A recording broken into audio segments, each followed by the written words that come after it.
What's up? It's Stephen A. Williams, president and founder of the creditrepairshop.com. And in this video, we're going to talk about some more debt that's released in the market.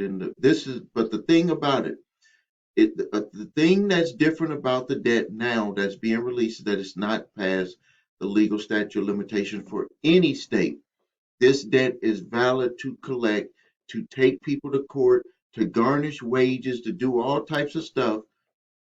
They can do it uh, because this debt is not past the legal statute of limitations. So now more than ever, you got to pay attention to the videos that I'm making because this is going to start to ramp up. I started seeing it a month or two ago where I was seeing debt that was newer coming down the pipe where it was available. The companies, all of these corporations, credit and department stores and credit card places, they have started unloading debt a lot quicker than they used to. And there's also some different strategies that the credit card companies are using also to come after people on their own without selling the debt. But for this video, what we're going to talk about specifically is what I'm seeing with debt, where they are selling it before the statute of limitations for all states. That makes, number one, the cost that a debt collector will have to pay to buy the debt is a lot more, which will make them be even more aggressive to try to collect the debt that they're going to be able to. Number one, if they try to sue someone, they're going to probably have a 99.9% chance of winning solely because the debt is not past statute of limitations. And that was one of the ways that a lot of people would fight the debt. This will force a lot of people into bankruptcy if they have too much debt and they have the companies are able to get garnishments or able to, in some cases, take assets or go into people's bank accounts. It's different in every state with that. But let's focus in on what I'm seeing. And with this debt, it is payday loan debt. And again, I believe that this portfolio is from an auto title type lender because of the amount. 827 accounts, charge off date 2019. So, and the average balance is $1,132. So, the way that I would fight this, because it's going to not be past legal statute of limitations, the first thing you got to do, please pay attention. First thing you got to do is these companies are going to send out that demand letter. Just because they buy the debt does not automatically mean that they can collect the debt.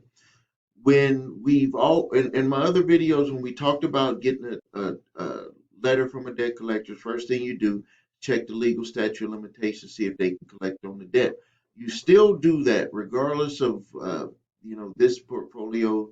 I just know that it's not past the statute for, because I know the minimum on which is a 3-year state. Uh, you should always check that regardless. But for the purposes of this video here, this one is not going to be past legal statute of limitation. So automatically, you would want to move forward on doing the cease and desist collection activities letter. Reason why you want to do that is because you want to make them understand that you're just not going to just lay down and say that this debt is legal for them to collect. They purchased the debt, but you still can challenge all the aspects of the debt. That's why in my video, my channel, everything that we do with the credit repair shop is that we make them prove, we make them validate, we make them show documentation that number one, the amount that they claim is legitimate by showing the paper trail to get to that, or the receipts or the digital receipts to get to that amount claimed, because they can't just come to you with one or two statements, which is what they're going to try to do.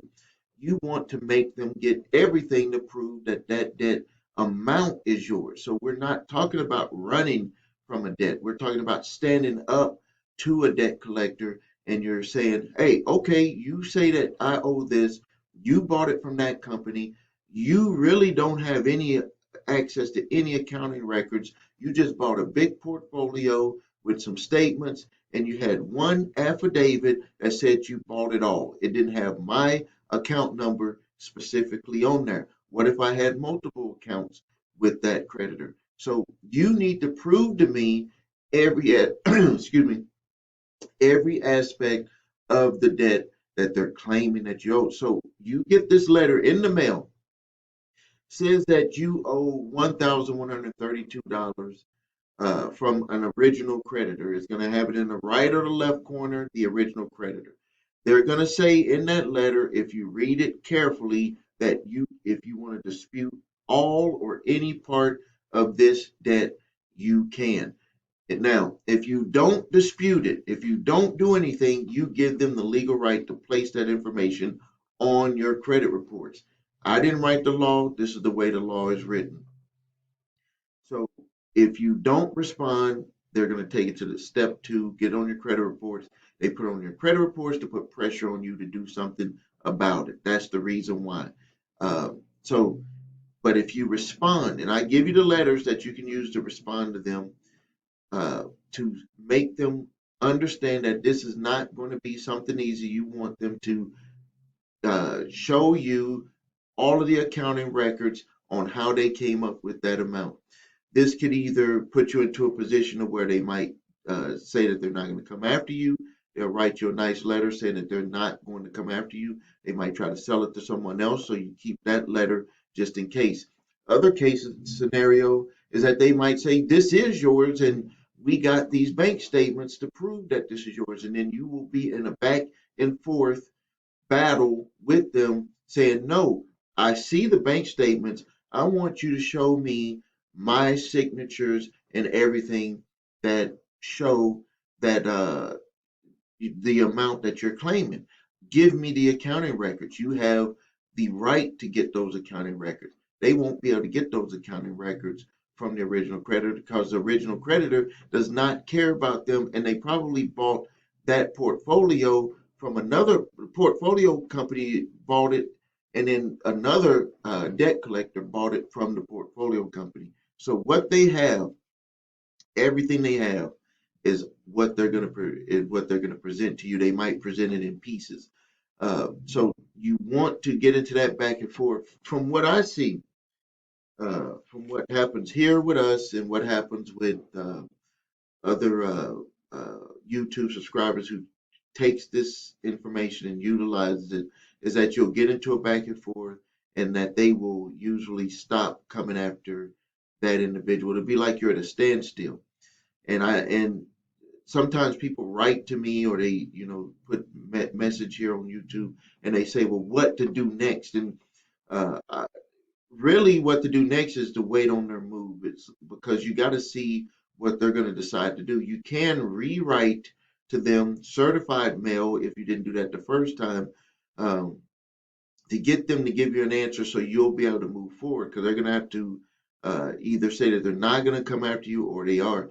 They could try to delay the process and then try to skip over what you've sent them and try to take you to court, especially with this debt that's not past the statute of limitations. They might say, well, we can roll the dice. They're not going to want to miss time at work. They're not going to want to maybe show up to court, and or they may not respond to the court summons. So they have another strike at the ball by saying, hey, even if you get a court summons from us and we didn't answer you in this debt validation, you don't know how to respond to the court summons, so you could just lose by default, or you may not be able to show up, or any number of reasons. That's why they'll take that extra gamble.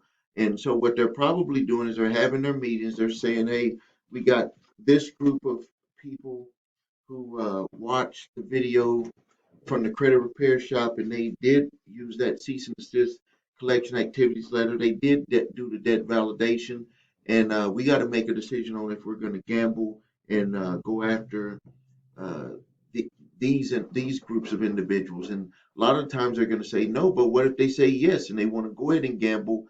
And the reason why I believe that they could potentially try to gamble on this is because it is not past the statute of limitations to collect for most states. This is and they're going to pay a higher amount. Everybody say that they get debt for pennies on a dollar. Well, these types of debts go for a lot more than pennies on the dollar. No, they're not close to where they're paying $1,000, but they're going to be paying a higher amount because if they were to take people to court, the percentages of that 827 is going to be very high, that they would be either getting settlements or getting garnishment payments from that individual. So they're willing to take a lot more risk on doing it. So they would probably try to take you to court, and then you would still have the opportunity to do that full debt validation in your court summons response. And in again, you're not running from the debt, you're just making them prove every aspect of the debt. So no matter what, even when they're buying the debt and it's not past legal statute of limitations to collect, there's still options and avenues that you can use to either settle the debt at a deep discount or to potentially win it by them stopping before you go to court, or potentially win it if they decide to take you to court. All right. Uh, so before I end the video, I would want to remind everyone that please watch for imposter comments, uh, responses. That is not me. You will know that it's from the credit repair shop with a black outline around the credit repair shop name with my picture. They're also copying my picture, so that is not me responding. So watch out for that. Also, if you need help with your credit, please remember to visit us at thecreditrepairshop.com. This is part of our credit repair process, which is to do debt validations. We have another product for responding to court summons, but if it's a regular, where you got a demand letter from a debt collector, we will send that response out for you as part of our credit repair services. All you have to do is upload the letter in your portal and we'll take care of it. If you need your credit reports and scores because you want to know if it's past the legal statute of limitations from that charge off date, not from when you open the account and not from when the debt collector took the account. You want when the date that it charged off, that's when the clock starts ticking for the legal statute of limitations on collecting the debt. You can go to the number 3scores.com to grab those credit reports. And then the cease and desist collection activities letter, statute of limitations letter, and the debt validation letter. The link to those is below here. I give you all three at the same time because we had a issue with the programming. So I just said get them all three at the same time. They can use the one that they need to use. Also, if you need help with responding to a court summons, we have a service for that, or a do-it-yourself service where you just watch me do a response on video. I show you step by step, give you all the documents. Very easy to do. They don't even expect you to even know about doing this, so it kind of makes them go back on their heels and be like, hey, we did not expect them to be able to respond this way. We better take this one serious on if we're going to continue with a lawsuit against them. All right, this is Stephen A. Williams, President and founder of the creditrepairshop.com. Thank you, and until next time.